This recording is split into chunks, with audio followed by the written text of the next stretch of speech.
All right. Yeah. We're getting it started. Getting it started. Come on in. Come on in, people. Getting right into it. Getting started kind of last minute. Had to get a few things together. Um Having the kids on spring break and having our fun. Let's see. Come on in. Come on in. So I'll just give you guys a minute. Uh Go ahead and like the video. Take some time to do that. Follow the page if you and everything. I have to change for some reason the defaults when I create these videos. Go to friends on who are public. So now hopefully some folks will be able to see it. So go ahead and like the video. We're about to get into it. You see the topic here, playing the cool, but I'm saying it with C's instead of the F. Just in case the algorithms of the Facebook community standards and all that stuff don't like that. So anytime you hear me saying playing the cool, you know what I'm talking about. And reminds me of that song. You guys remember the song back in the day? If you're old enough, maybe some of the younger folks might not know, but nobody wants to play the cool. No exception to the rule. Or actually, it was everybody plays the cool, right? No exceptions. They actually say they don't say nobody wants to, but they actually say everybody plays it. And it's actually something that has a little bit of truth, right? We all play that role. We get tricked, we get bamboozled. And it's not necessarily some enemy. It's always the result, causes us to do that. We can be the one that trick ourselves with our own thinking, and we don't need to have a villain. A lot of times we want to create one. It makes us feel better and cope with it a little bit better if we have a bad guy, but we don't necessarily need that. We can be our own cools to ourselves. So nobody wants to play that. And but it's a good song. It's something to remind us that hey, it's something that happens to all of us. We shouldn't be hypersensitive about it. We should be okay with that idea. But for some reason, we are hypersensitive about it to a point where we kind of fetish about it. And for those of you who watched my previous videos, I talked about fetishing innocence in the past. This is kind of along those lines as well. We fetish not wanting to be the cool. I don't want anybody to trick me, right? I'm not going to be bamboozled, hoodwinked, or none of that. Not under my watch. So that's what we're talking about here. All right, that's the topic. And let's get on into it, shall we? Get on into it. So I'll start off with a quote. It's a quote from Mark Twain, and actually, let's see. I'm gonna try to. Actually, no, I don't want to click it there. Let me pull it up because I actually don't have it on my computer. I had it up, but I didn't. But it says it's easier to fool people than to convince them that they have been fooled. It's easier to fool people than it is to convince them that they have been fooled. Think about that.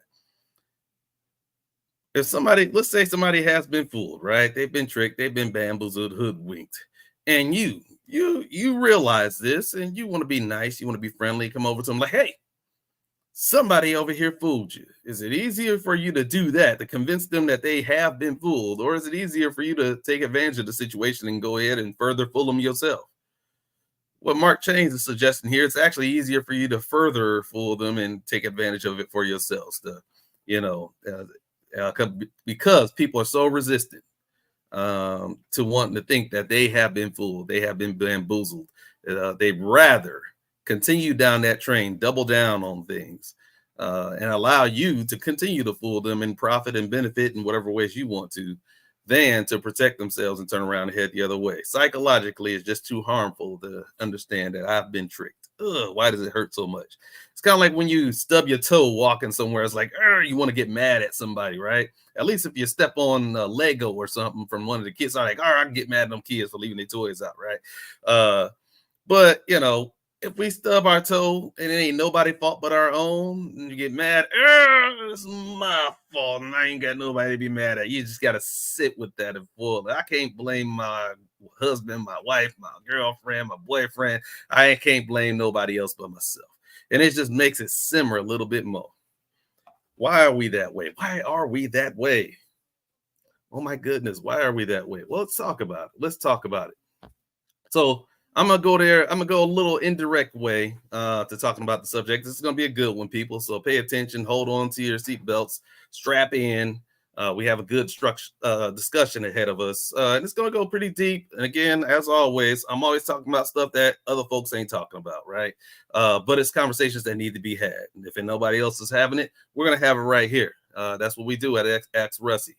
All right. So sit back and enjoy the show. And that's what we do. So with no further ado, where we're going to start off with a very obvious place when it comes to playing this fool. Let's talk about elections, right? The election fraud and all that other stuff, right? And we can go back to the 2016 election, the first election for Donald Trump. And actually, no, let me, I'm going to do change my play here and do a little bit further back. Donald Trump started really truly dabbling himself into politics and playing around with the idea of him running for the 2012 election. He actually did it in 2011, the year before, right, gearing up for the primaries and everything, but he never actually threw his name in a hat and officially signed up and all that other stuff, because he ended up backing out after, a lot of people may remember, but Trump, Barack Obama had a pretty good week that within a few days span, he kind of debunked his birth certificate thing going on that Donald Trump was spearheading, right? He got into politics and was like, you know what? I'm going to trick everybody. No, that's not what he said. Actually, he's like, load up. This thing about his birth certificate. I hear people rumbling about this, that him not really being from America, and maybe that's some spirit. You know what? I think that Barack Obama is pulling the wool over our head. And he's trying to fool the American people. There we go. I used the word. But he's trying to cool the American reason. And we're not trying to play the cool, all right? So what we're going to do is we're going to make sure everybody's aware that maybe there's something to this thing, that there's some funky stuff going on, and maybe he's not really truly from America. I mean, he got a weird name, Barack Hussein Obama. It's funny how everybody knew Barack's middle name. Does anybody know what Joe Biden's middle name is? No, you don't. Interesting. All right, just wondering why it's but that's his middle name. I'm just saying his middle name. Well, how come you haven't just said Joe Biden's name? All right, he has a middle name. Some people, if you pay a lot of attention to politics, you probably know what it is, but the average person on the street probably does not. But anyways, throwing a Hussein in there, especially after Saddam Hussein and all that other stuff, and making him more spooky. I think he's some Muslim.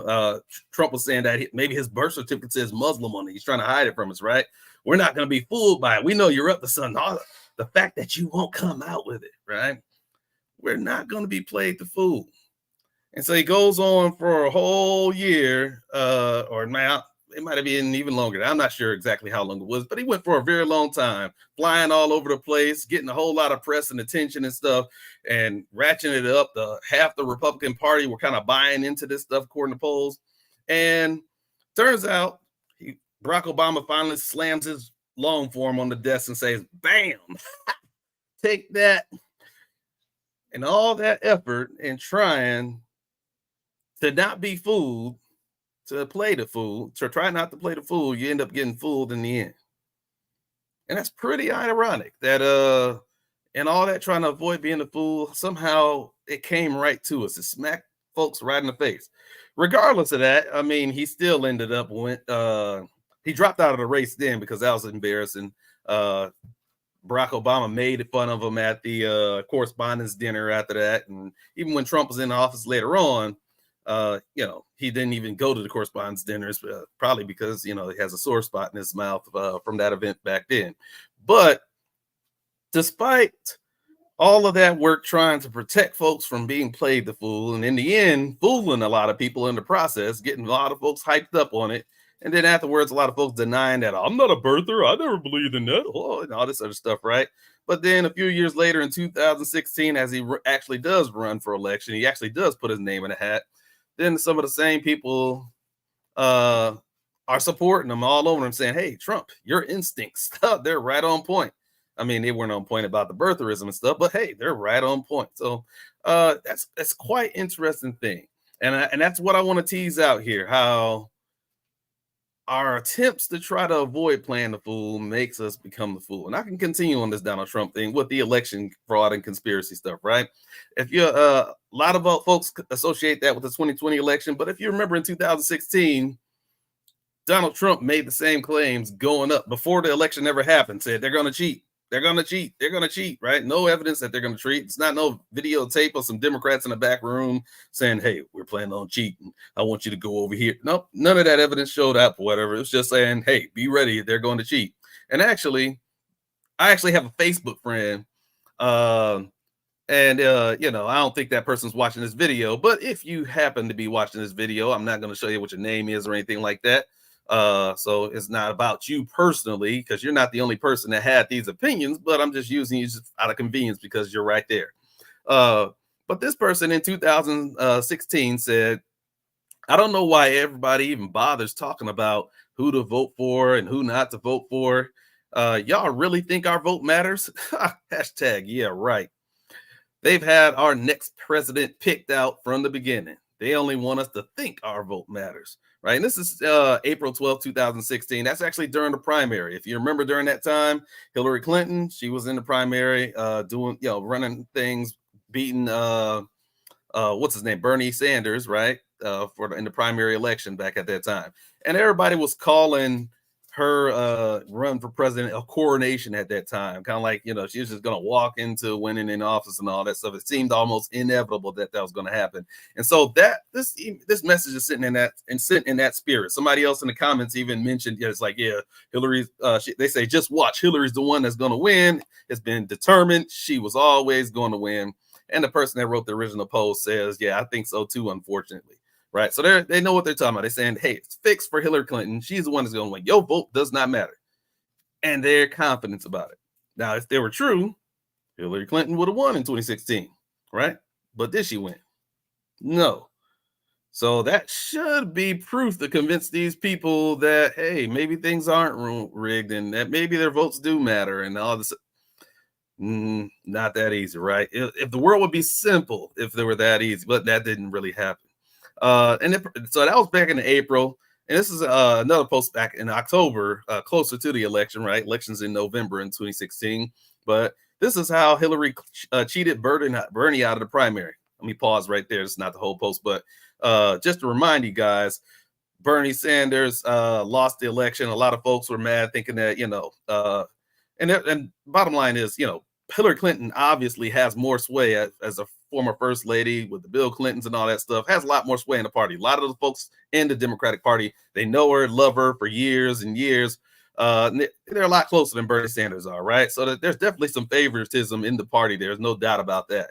But I think a lot of things that could have been written off as just having favoritism amongst people in the party were stretched to be a whole lot more to be cheating on behalf of to make sure that she won the primary. But at the end of the day, they still had a voting process. People had to show up at the polls and vote. And at the end of the day, Bernie Sanders didn't get the more votes than Hillary. All the people complaining about the cheating and all that stuff, they could have just showed up to vote and made it happen, but they didn't show out. And so Hillary Clinton won the primary. All right. Even if the super delegates would have, went more towards Hillary, the voters could have turned it the other way, just like Trump did, right? A lot of the Republican Party wasn't for Donald Trump, but the voters were, and so therefore, he ended up winning the primary. So that's something that could have easily won, and all this other hype and stuff, could go to the wayside. But nonetheless, there was the leak. The hack of the emails and stuff, right? The Russia and all that other stuff. I don't need to go all down that story, but that got leaked in October, earlier in the month. And so here we are. This is midway into the month, and saying, "Hey, this is how Hillary cheated Bernie out of the primary, and how she will cheat her way into the White House." I said for years, our votes don't count, and the next president has already been chosen. But I'm a conspiracy theorist, in quotes. See, and there's 7 likes on that post, right? So Hillary didn't win. People were so sure, right? The conspiracy theorists saying, hey, I'm the one, the conspiracy theory, but didn't win. So maybe you were a conspiracy theory, right? And one of the hallmarks of being a conspiracy theorist is evidence and stuff doesn't matter to you. But here's again another evidence of somebody trying to avoid being played the fool. But it's like, hey, I see you. I know what you're doing, know what you're up to. So in order to avoid being a played fool, I want to be certain about making sure I protected myself from that. I don't need evidence about it to be certain about what I need to be certain about in order to protect myself about from being a play at the fool. I just need to do what I need to do.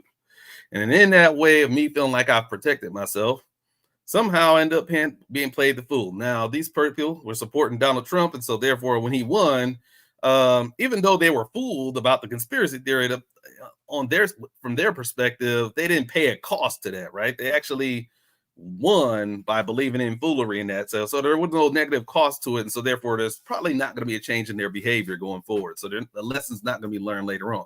But there's ways in our lives where there are costs that are played by playing the fool and so on and so forth. But Donald Trump also said all this stuff about hype about Hillary Clinton cheating before the election. All of a sudden, he won, right? Look at that. He won. But even though he won, what happened after election day? Was he going out there saying, all right, let's figure out exactly where they're cheated so we can make them pay that price and everything?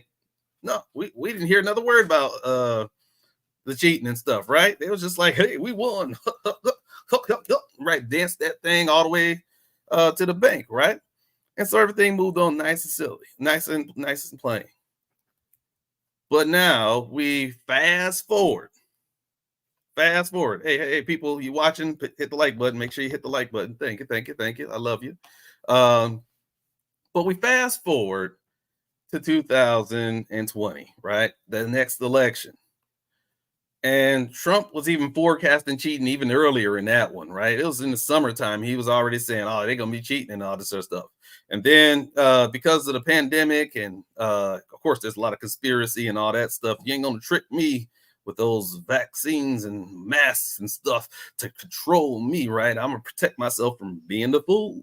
And so therefore, I will make sure I don't trust anything the government says, nothing that anybody else says, and and I'm gonna make sure everything blah blah blah. And we know how that story went. But anyways, I don't want to go that side story. Let me finish up what happened with the 2020 election.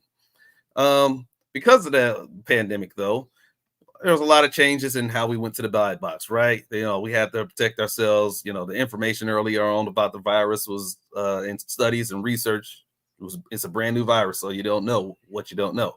And so folks were skeptical about showing up in person, so they made it easier with absentee. But because of those changes and all that sort of stuff, it's like, oh, we can take advantage of that and say, hey, this is how they're going to cheat.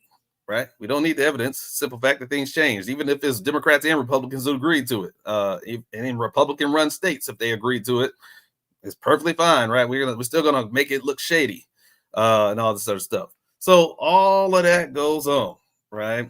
Leading into the election day, and lo and behold, actually Trump loses this time. Well, did we get the same quiet behavior that happened after he won 4 years earlier? No, he's not quiet this time because he actually lost. So it's like, oh, we got to keep on pressing the gas on this one. All right. And so we pressed the gas further. So how did we lose? Well, it was all those absentee ballots and all this other stuff. And, maybe some people there were people in China that sent some ballots over. They made up fake ballots and sent them in and hacked our election. The ballots were made of bamboo. Even in Arizona, they had some recounts over there, and they looked at the ballots. They started shining these special lights on them, trying to test them out and see if they're made out of bamboo.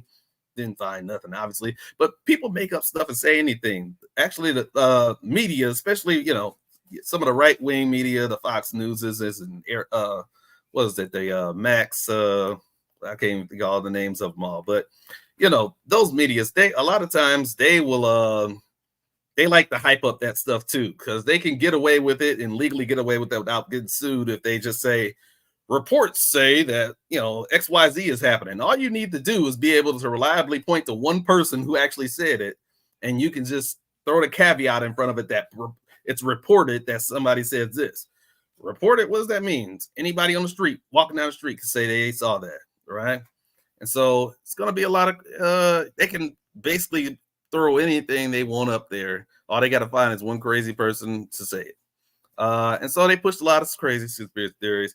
People don't know how technology works and computers. People have always been scared of new technology and computers since the beginning of time. Um, well, beginning of time, computers didn't exist, but technologies in general, whether it's electronic computer technology or any other advances in technology, people has always been afraid of those. And so, because people don't understand what technology is, how it works, the programming and all this stuff, hey, it's easy to blame those computers for changing votes and all this other weird stuff. And so it's like, we're gonna blame those voting machines, right? Later on, we know Fox News got sued for hundreds of millions of dollars, uh, for slandering a voting machine company, right? So, they didn't need evidence of it, but they were confident that had happened, right? They didn't need evidence of the bamboo ballots, but they were confident that it happened. They didn't need, or even when Trump and his lawyers, they took advantage of the Georgia black women, the two ladies, the mother and daughter, who were working the polls, just being good citizens. That's what they do every year and everything. But slandered their names, a video showing them just working, doing their job, and they decided to put a different caption on it to make it sound like they doing something else that's crazy and out of the whack. Haha, there's what it is. We're not gonna be fooled by these people who are taking advantage of us, right? We're not gonna be playing the cool anymore. We know what you're doing. You're stuffing these ballots and blah blah blah, or pulling out some magical suitcases and there's some briefcases and all this other stuff. And the supporters, they don't even question it. No, that's exactly what it is. It's like when you go on social media, when you see a caption and a picture on a meme, do they really have to match? Right? Does caption that you see on there really have to describe what's actually going on there? When you see a quote and they attribute it to somebody and just put a picture behind it, did that person really actually say that? Right? So this type of stuff happens too. And Rudy Giuliani, he got sued and lost his lawsuit and for helping push that stuff. And so now, he's got to pay up some millions for pushing those lies and everything. But there was, I don't need to go through every story. We know that there was tons of lies, right? The judges, every challenge they raised in the court was pushed down by the judges. A lot of those judges were appointed by Donald Trump themselves. They were proud for being able to put all those judges in office, but those same judges said, "No, there's nothing to work with here. Sorry." And so they made up their own stories of like, "Oh, these are a bunch of Democrats are stopping you," and all this. They can make up any story they want to about what happened in those courts. There wasn't standing because then they cheated us and they never actually heard the case. They can tell you whatever they want to. You know why? Do you know why? I've said this before in previous videos, because they know that you won't read this transcript of what happened in those cases. And because you won't read the transcript, they can make up whatever they want. And they know that their base trusts them when they say it. They're not going to trust the Democrats when they say what they say. And so they can keep you faithful and loyal. This is how we our attempts to avoid playing the fool, not be tricked by those Democrats that are trying to steal our election, steal our vote, ends up allowing us to be played the fool, because January 6th, we all remember what happened then. You got folks over there attacking the Capitol, attacking police, and breaking in, vandalizing, breaking windows, lives being lost, and stuff like that. So all this stuff going on, and you got all these people that end up in jail, then risk their lives and risk their freedom, all on behalf of not wanting to play a fool. They ended up being the fools themselves. And we have to ask ourselves, what's really going on here? How is it that so many of us want to avoid trying to play the cool, but end up getting cooled ourselves? All right. I need to stop saying the exact words so that these algorithms don't beat me up. All right. So, but we gotta keep it real with ourselves. And I know some of you guys are sitting back, man, those Republicans, hold on. I'm gonna come for you Democrats too. And it's not personal or anything. It's really about us. We need to look internally. It's easy to look at your neighbors and point the fingers and be like, man, they're pretty bad. But it's all of us. We all need to do better. We all need to do better in these things. So, and I'll come back to well, actually, yeah, let's go ahead and go there. So when it comes to Democrats, you're not exempt for this. Let's talk about, I don't know, Jussie Smollett, right? Right. I don't even need to go into his story, right? But when he first came out, he made some claims about being attacked by some men that were launching all these racist and homophobic slurs against him. And originally, a whole bunch of folks were ready to have his back and jump down the throat. See, this racist country, this homophobic country, and all this other stuff, blah, blah, blah, yakety, smackety, backety, backety, right? And then it turns out that when you push back, suddenly, a lot of his story's not backing up, right? Folks didn't wait for the evidence necessarily. The label was there. It was like, ha, I knew it. America was still racist. Ha, I knew it. They're so homophobic that they hate us. That I got to keep my guard up. I got to stay vigilant. I don't want to be paid the fool and be caught with my guard down. And so therefore, I'm going to trust and believe something without evidence prematurely at the expense of there's not a specific victim here because again, its story was made up, right? It was an orchestrated, made up story, but there really is a victim. There's always a victim, even if there's not a specific one, because this was America, right? Those people indicting America, this country, all together as a result of that. And so Jesse Smollett, he told his lie. A lot of folks played the fool by believing in that lie.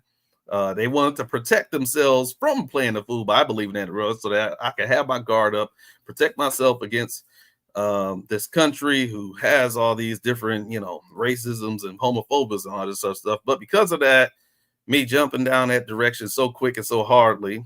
And of course, I'm not saying that there's nothing that this country has to worry about in those regards. But again, when we're talking about a specific individual case, because of that, I end up playing the fool myself because I believed in it, right? If you ask anybody today, like raise your hand if you believed in Jussie Smollett when he did what he did, nobody's going to raise their hand. But if you go to before all this stuff was debunked, right when it first came out, you saw a whole bunch of hands raising everywhere. Where did those people go? They didn't just disappear, right?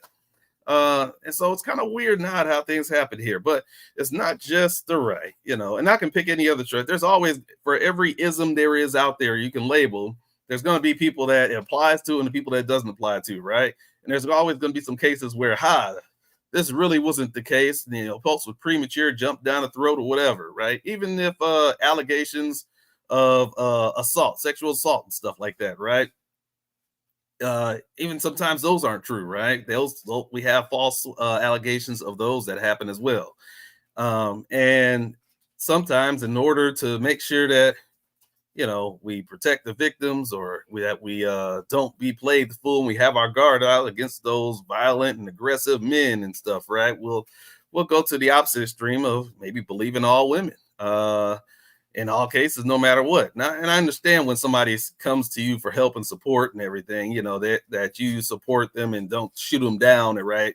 That you give them whatever support they need and whatever. And if they, give them the support and love that they need. But it's from a legal standpoint and then jumping down people's throat and, in terms of tearing down somebody else's name, the accused, right? There should be some type of process, shouldn't there? Otherwise, what ends up happening? We end up trying to avoid being played the fool by, making sure we're always having our guard up on any and everybody, that we're ready to see it, even when it's not there. And somebody has to pay a price for that, right? There's people that get falsely accused of different things. Right. So, like I said, the right and left, it happens on both sides of the spectrum in different types of ways, in different regards. We all have our own weaknesses in areas that we are susceptible to falling for these things. All right. So we don't need to look down our nose on one side of the aisle and just say, hey, these people, even let's go to Bernie Sanders losing election. I mentioned that already before, but a lot of folks had their hopes and dreams on Bernie and all this other stuff. And when he lost the election, and I also found out that so much of the people behind the scenes, they supported Bernie and they didn't like the number, they're reducing the number of debates they had and different other decisions and stuff like that. I mean, at the end of the day, you still got to vote and people have the opportunity to vote, whatever. But, that it burned in deep. And then the Russians leaked all these other stuff. And folks was like, hey, you know what? Normally, I don't even like the Russians that much. I don't trust them. They're our foreign adversaries, but hey, they're my friends today because they're leaking all this DNC information, and I don't like them that much because my heart has gotten hardened towards them. I was in love with Bernie Sanders, and he didn't win because my heart is so hardened. Now all of a sudden I'm at this point where I don't like these Democrats. I'm never going to trust them again. I'll never allow them myself to trust a Democrat. There are folks who agree with more of the platform of Democrats than they do Republican, but they complain more about Democrats than they do Republicans, right? A lot of these folks are folks that have been hurt in one way, and so because they've been hurt, they don't want to play the fool no more. So they've hardened their hearts towards anybody that could possibly hurt it again. They say, I don't want to play that cool no more. I don't want to play the fool. And so therefore, because we don't want to play the fool, this is where I stand with. I'm fight harder against the folks that are closer in agreement with me than the folks that are further from agreement with me. And whether that means they lose elections or this, that, or the other, I'm gonna say it has nothing to do with what I'm doing. I don't want to be played the fool. And that's something that we all do throughout our lives. It happens in our relationships. Man, a lot of us, the only time we've ever shown up well in a relationship was for our high school sweethearts, our first loves. We loved all out in those relationships. And after they maybe that person wasn't worthy of having all that love, right? Maybe that person just wasn't the right one, or maybe things just both people weren't mature. Whatever those reasons were, it usually hurts having that separate out, right? And so sometimes people are like, you know what? I don't want to be played a fool again. Because I don't want to play the fool again, I'm not gonna give my heart out to nobody else like that. So for them, I don't trust men, I don't trust women. These whatever ain't loyal, men or women, whoever it is. And so folks are out here trying to not play the fool no more, playing hurt. Men are doing it as well as women. It's not a one-way street here. Men do it too. It's just that people don't recognize when men do the same thing women do because it shows up in a different way. But trust me, a lot of stuff that men are doing out here is because they've been hurt by women. A lot of times, even when they explain how they've been hurt by women, there's a lot of defensiveness from the women's side. A lot of people, they're not willing to hear it because they have a different version of the story. And so a lot of men don't even try to explain it. They just go out and move in hardened heart ways and stuff like that. Keep this tough persona because they don't have a positive identity in calling themselves hurt. That's not somewhere that a man can have a positive identity being hurt and fragile. So this is not, they don't show it the same ways. But bottom line is you got a lot of folks walking around here hurt. They're not giving their all into their future relationships. I'm holding back. I'm pulling punches, right? People have watched the movie Set It Off. There's Mary J. Blige song, a side track, Not Gonna Cry. We're like, I was your lover in your secretary, working every day of the week. Was at the job with no one else. Come on, some of y'all know that song. I'm not the only one. Don't play with me. Give me my like. Give me my like. Some of y'all know that song. But some folks is like, hey, you know what? If I'm not gonna be his lover and secretary all these years, working every day to being at the job when nobody else was there, helping him get on his feet and all this stuff for somebody to do me wrong at the end, you know what? I'm gonna hold back. I'm gonna pull all my punches. That's the last time I'll be treated like a fool. And so we don't show up well in our future relationships. We don't give our all into it. Our partners don't get the love that they are seeking from a relationship. They don't get fulfillment from their relationship. They end up lacking because we're in protection mode. We're not giving ourselves out. And because we're not giving our best, while we still expect the best from them, we definitely have high expectations back from them, but we're definitely not pouring out our best towards them. What ends up happening? I protected myself from being a fool in the future, but my relationships are falling apart. My partners aren't happy. They're not getting what they want. All right. They're not being fully fulfilled. And so they end up cheating and looking for it elsewhere or breaking up with me. Right. Nothing's lasting pretty long. I'm a good person. I got a good right. All I'm trying to do is protect myself. I just don't want to be hurt again. But because I don't want to play the fool mode no more. I fetish this idea. I'm not allowing myself the opportunity to have good things. The things that I do are not quite coming together the way they should. All right. Why is it that our fear of wanting to be the fool is causing us to become the one that gets fooled? It's creating exactly the things that we run from in a lot of different ways of our lives, not just in one, but in many. This is a broad thread that weaves in and out. And I can only do so many examples for you guys, right? You got to do some of the work yourself. You got to do some self-examination and ask yourself, what am I doing in my life? Am I trying to be protective of myself in what ways? And keeping my guard up that that's not allowing me to have the blessing, the promises in my life, the things that I actually truly want. The things I truly want I can't have because I'm so busy trying to protect myself from being the fool that I end up getting bamboozled, and the carpet ends up getting pulled from underneath me anyways. So maybe I'm sitting back happy. It's like, well, ain't nobody doing me like that, so at least I'm safe over here by myself. But are you fulfilled? Are you really fulfilled? Are you getting what you want at the end of the day? Because sometimes vulnerability matters. You got to allow yourself to be vulnerable in order to get stuff. It's kind of like you can have a closed hand, and you'll protect. If you have your heart in your hand, let's say that my heart is in my hand, and I can protect that by closing my fist. Right? I can close my fist. Nobody hurts it, but nobody gets the love that I want to get to. It doesn't get there either.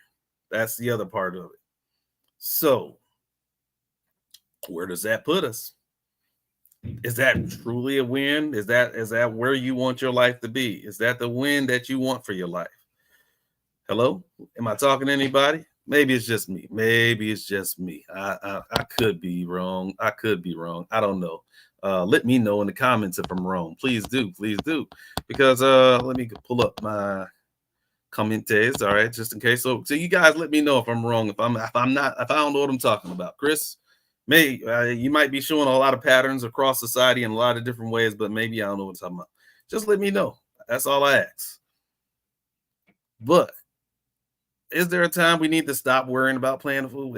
Are we putting too much attention into it? Because of course, even the Bible talks about not being the fool. So I mean, I guess there's a value in not wanting to be a fool, but if we fetish it too hard, if we go to the extreme, right, we change our standards of how we evaluate information. Because if we go back to the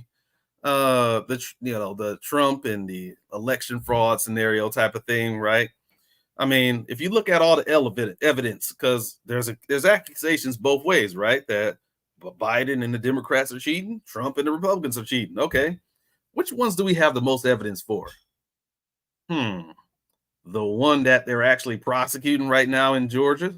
There's a lot of evidence there on one side that that they were trying to orchestrate changing the election of results, even at least post after the fact. But if you're going to blame the Democrats doing all this stuff, you really don't have no connections there. What did Biden do? Who did he talk to? What meeting was he in? Who did he call up on the phone? Do you have a videotape? Right? And if he's changing all these elections across all these states, how many people are involved?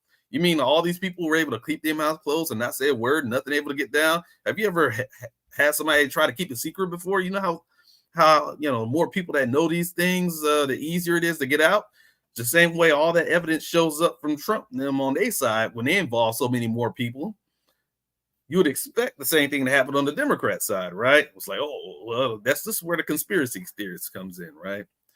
So like, oh, the cover up is just so good. They're better than that, right? They have the Illuminati on their side, maybe. I don't know. You got to, whatever excuse you can make up that you don't need proof for that excuse, because you don't need proof for the excuse. You just need the convenience of it to avoid you from playing the fool in the original case that you worried about. That's all you're worried about. As long as I don't play the fool on that original one, I can play the fool that further down the line.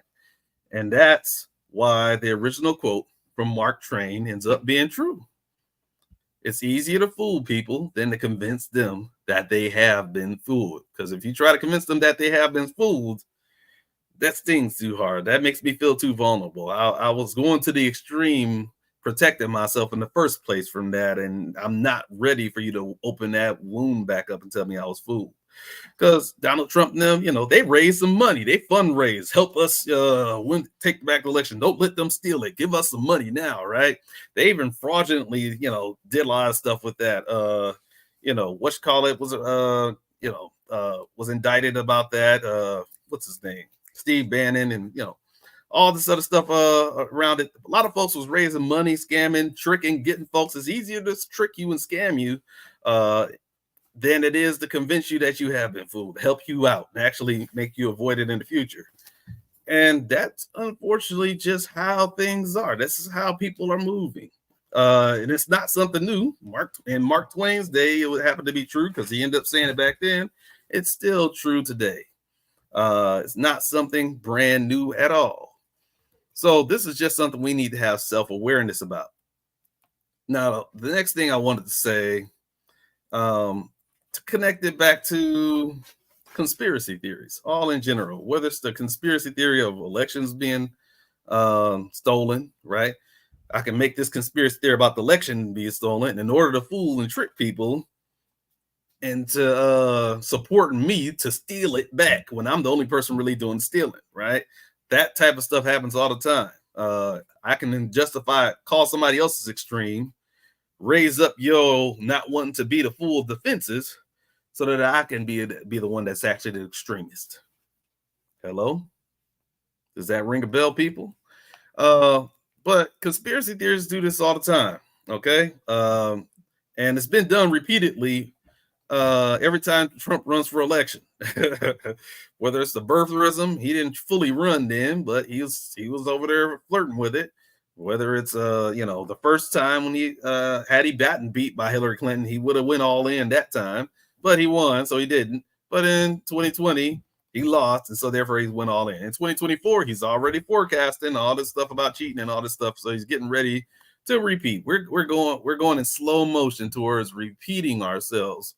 2024, same thing that happened in 2020, and actually folks are getting more bold about what they're doing now, where they might have been tiptoeing and more secretive and scared of what the fallout and all this other stuff was, because they're seeing that over time and time again nobody's suffering consequences, that we can play politics enough to push back to make sure nobody has placed consequences. People are actually more confident that they can make things work this time around. They don't have to actually tiptoe around this nowhere. We're actually at the point where we might be able to successfully do whatever we want, right, in various different ways. So, but this is where we're at. But conspiracy theorists in general love trying to avoid playing school. That is the origin story, right? A lot of folks who are into comic book heroes and different things like that, not comic books, not just the heroes, but especially the villains, right? There's always something about a villain's origin story. How did they turn into the person? Maybe they started out as a normal person, a good person, and all this stuff, and then something shady might have happened to them and turned them into the person that they are today, right? And people like seeing those stories, those good origin stories. Well, what's the origin story of a conspiracist, right? The January 6th conspiracists. They don't, they're not going to fool me into thinking that our vote counts. Instead, maybe you can fool me into thinking that my vote doesn't matter, so you can use my anger and radicalize me towards your own needs, make me donate some money, or if I'm a Democrat and you convince me my dope doesn't matter, and as a Republican, then you can convince me not to show up and vote, right? There's a lot of ways that people can control folks by using their inclination and not want to be fooled. That makes it more likely that you can more easily be fooled. The Illuminati, right? You can't trick me into thinking that I have power over the things that's happening in my life. There's always some mysterious they that are controlling everything, right? So Illuminati, anytime something happens that I don't like or I don't agree with or whatever, there's going to be some they that I can refer to and blame them for whatever, the white man or whoever it might end up being. 9/11, you can't trick me into thinking that America didn't attack itself so they can launch the wars that they already wanted to, right? Oh man, now I'm gonna start looking into how can jet fuel melt these steam breeze. This is all motivated reasoning and everything. We're gonna arrive at the conclusions that we want to, whether it's flat earth, the vaccines, or wearing masks. Oh, you're not gonna trick me into becoming too docile. This is the first step for when they take up that when they try to trick us into controlling us and making us do whatever they want. They're gonna give us the chips, and next time we're gonna have 5G and all this other stuff. It's the same story each and every time. Trying to avoid being called a fool sometimes makes us into fools. And so at some point you gotta, just like I live out that deep breath like that, you gotta catch on to what's going on, and we have to realize that this process is exhausting. It's exhausting. We can't keep doing this, can we? Can't we? I mean, we obviously are, but how long are we gonna keep on playing this game? How long are we gonna keep playing this game? That's the catch 22 in life. A lot of things that we try to avoid, we run right into. It's kind of like, what the Oedipus story. He had some things saying that he would end up slaying his father and marrying his mother, and he tried to avoid that. And long story short, he ends up doing exactly that, trying to run away from it. There's a lot, and those stories are not there for no reason. Because similar types of things happen all the time. There's a lot of folks who are struggling so hard to look for love in their lives, but they end up doing things that make sure that it never happens as a result. There's some catch 22s in life. We have to be careful about things that we're not going to be falling into the trap. But I do want to make sure I say one more thing before I let you guys go. But what pays a big tricks in this thing is, again, proximity. Proximity. I've mentioned this in previous videos, but proximity is important. Proximity just means how close people are to each other, but more specifically, how close you are to me will determine how I treat you, how I rationalize things, what process I put you through in order to prove things about you or not. Because there's some stuff that we just gonna believe you off rip easily with no proof necessary, right? If it serves a purpose, whether or not, and that often depends on how proximate you are, right? If you're not of the right race, maybe I don't believe what you have to say, and you have to prove it. We're gonna be skeptical, and you have to prove your case first before I believe anything. But if you're of the right race, maybe by default I'll trust you. I'll trust what you have to say until you give me a reason not to, right? We go the exact opposite in our standards that we apply. So what standards are you applying? Are you trying to apply them across the board, no matter how close they are? Because if you want people in my inner circle, then, and if somebody else comes some accusation, hey, your boy over here, hey, your girl, blah blah blah, you probably ain't gonna believe her Ralph rap. No, you can't just be saying that. Prove it. What you got? You got a strong standard. You're gonna push back. You're gonna make them make their case before you look down your nose at them. But if we say, hey, those Democrats sound still election, bam, all I have to do, that's it. I knew it. I can't trust them, man. They're Democrats or they're Republicans. That's just what they do, right? Proximity. How close you hold them near and dear to your heart determines what standards you have towards them. And it determines who you're trying to protect yourself from being bamboozled by, right? Because conspiracy theorists, they make up conspiracies about the folks they don't like. They don't make up conspiracies about the people they love, the people that they have close to them. It's only the people that they don't like. And so that's because they have the different standards of logic that apply. It doesn't apply equally both ways. All right. And so a lot of times studies have shown over and over that, again, amongst those different identity fronts, whether it's, race, your sexual orientation, your, ethnicity, your religion, all those different vectors, right? Those are different ways where, hey, I don't trust those people, but I trust my people, right? My in group, I trust more than those. And so I set up different standards. I might not be conscious that I'm doing it, but we all do it. We are all guilty. We're all guilty. All of us, all of us. Because if I don't trust that person, if I don't want to be truthful about, I take a better safe than sorry approach with them, right? But then the people that I love, I'm gonna give the benefit of the doubt approach with them. And what ends up happening is the closest people to us have the easiest time stabbing us in the back. As a result, people that's closest to us have the easiest time of betraying us. All right. While the people that's further away from us, they can't do it if they wanted to, right? Because we're vigilant against them. But hey, you're gonna get a lot of you can possibly get tricked the most by your the political party that you feel closest to. Plain and simple. Just because you don't have your guards out the same way. The news outlets you feel closest to, that pundit that you listen to, that podcast host that you listen to, it's like, well, I don't listen to the mainstream media. I listen to a podcast, so or YouTube. I'm resistant. I'm good to go. That person over there can trick you just as easily. Oftentimes they don't even have a journalistic standard at all that they follow by, right? And the information that they probably don't even have people on the ground getting the information in the news, so to speak. They're taking the same news from the mainstream media that you don't trust. It's just that they made up their mind that I like this one, what they say, so I'm gonna trust this one, and I don't like what they're saying over here, so I'm gonna distrust this one. And all of a sudden it's just like, yeah, you're just trusting him because you like that person. We got to do better, people. We have to do better. So with that said, we're gonna start wrapping this thing up. Give me a like if you enjoy what I had to say. Give me a like. Maybe shoot me some stars and everything. Support the platform. Let's make this thing go. I actually forgot to make this go live on Instagram. Sorry, Instagram. Maybe next time. But Facebook, you guys enjoyed it. I have a YouTube page there. They'll enjoy it as well. So we'll have to catch you guys next time, man.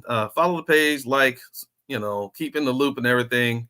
And next week, we're actually going to touch on relationships a little bit. So we're going to go back to that direction and hit that up a little bit. So hold on to your hats. It's coming.